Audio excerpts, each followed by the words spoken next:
Hello, so let's read the question. The question is, in an isosceles triangle ABC, if AB is equal to AC is equal to 25 centimeter and altitude from A on BC is 24 centimeter, find BC. First of all, let's talk about the key concept. Key concept. We know that what? We know that for altitude या कोई भी altitude हो किसी भी isosceles triangle में, altitude bisect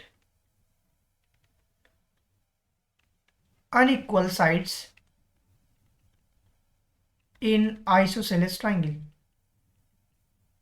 isosceles triangle, किसी भी isosceles triangle में जो एल्टीट्यूड होता है वो हमेशा अनइक्वल साइड्स को बाइसेक्ट करता है. तो हम सबसे पहले ड्रॉ कर लेते हैं फिगर.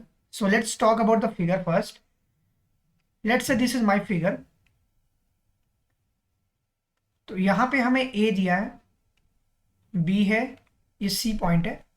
हमें कह रहा है ए बी ये साइड इसके बराबर है ए सी के, और दोनों के साइड्स की वैल्यू 25 और 25 मेंशन है हमारे पास.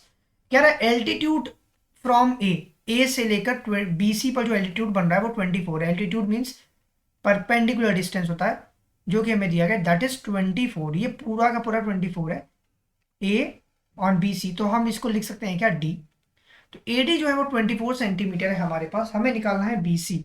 तो हमें क्या पता है, जो एल्टीट्यूड है A D is perpendicular to B C. अगर ए डी बी सी पे परपेंडिकुलर है एंड इज एल्टीट्यूड ऑन, अगर वो बी सी पे एल्टीट्यूड है, सो क्या हो जाएगा, जो बी डी की वैल्यू होगी दैट इज बी डी, वो किसके बराबर हो जाएगी, अब सी डी के बराबर हो जाएगी. क्यों बराबर होगी, क्योंकि एल्टीट्यूड जो है वो बाइसेक्ट करता है दो इक्वल पार्ट्स में किसी अनइक्वल साइड्स को. तो आइसोसेलेस ट्रायंगल में बी सी जो है अनइक्वल साइड है, तो अब ये वाला साइड इसके बराबर हो जाएगा. अगर मैं बी डी निकाल लूँ तो बी डी का अगर डबल कर दूंगा तो मुझे बी सी मिल जाएगा, बिकॉज बी डी और सी डी आपस में बराबर है.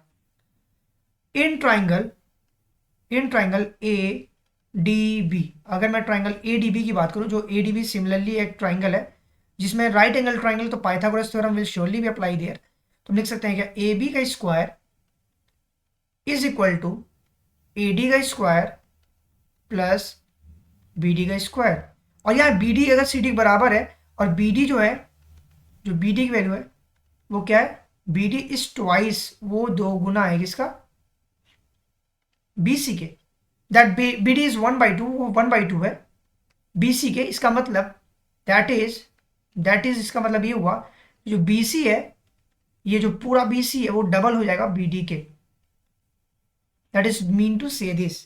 तो अब हम क्या कर सकते हैं, अब ना what I will do here, हम यहाँ से पहले यहाँ से बी डी की वैल्यू निकालेंगे. तो ए बी हमें दिया 25 का स्क्वायर इज इक्वल टू, और ए डी दिया 24, तो 24 का square plus B D square implies that B D square is equal to 25 square minus 24 का स्क्वायर.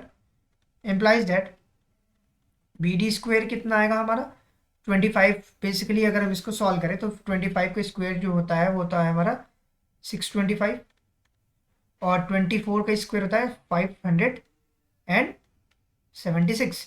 तो अगर हम बेसिकली इस क्वेश्चन में लेट अस सॉल्व, अगर हम इसको पर्टिकुलरली माइनस करते हैं, so what I will get it here, let say इसको मैंने अगर 625 से माइनस किया तो 49 मिलेगा.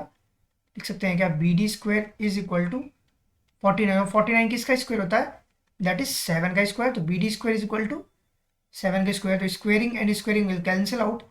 एम्प्लाइज दैट, क्योंकि पावर सेम है दोनों का, इसका मतलब सिमिलरली हम ये कर सकते हैं कि पावर अगर सेम है तो बेस सेम होगा विदाउट कैंसिलिंग द प्रॉब्लम. तो हम कह सकते हैं बी डी जो है हमारे पास वो 7 सेंटीमीटर हो गया. इम्प्लाइज दैट जो बी सी होगा वो क्या है, डबल है, is 2 into B D. Implies that जो बी सी की वैल्यू हमारे पास I that is equal to 7 × 14 centimetre. ये हमारा रिक्वायर्ड आंसर हुआ. Hope you understand it well. Best of luck. Thank you.